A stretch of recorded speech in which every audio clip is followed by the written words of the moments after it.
சற்று முன் வெளியான தகவல் ரேஷன் அட்டைதாரர்களுக்கு முக்கியமான தகவல் வெளியுள்ளது. அது என்னன்னு பார்க்க போறோம். நீங்க நம்ம சேனலை சப்ஸ்கிரைப் பண்ணாம இருந்தீங்கன்னா மறக்காம லைக் பண்ணிக்கோங்க, சப்ஸ்கிரைப் பண்ணிக்கோங்க. உங்க நண்பர்களுக்கு தெரியப்படுத்த ஷேர் பண்ணுங்க. தேங்காய் விலை வீழ்ச்சியை கட்டுப்படுத்தவும், நிலையான விலை கிடைக்கவும் ரேஷன் கடைகளில் தேங்காய் எண்ணெய் விற்பனை செய்ய அரசு நடவடிக்கை எடுக்க வேண்டும் என தென்னை விவசாயிகள் தீர்மானம் நிறைவேற்றினர். ராமநாதபுரம் பாரதி நகர் தனியார் மகாலியில் தேங்காய் விவசாயிகள் மாவட்ட பொதுக்குழு கூட்டம் நடந்தது.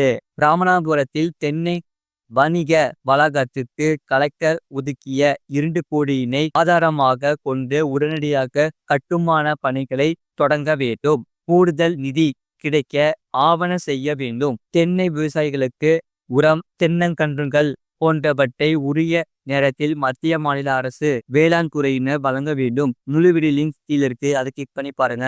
மறக்காம லைக் பண்ணிக்கோங்க.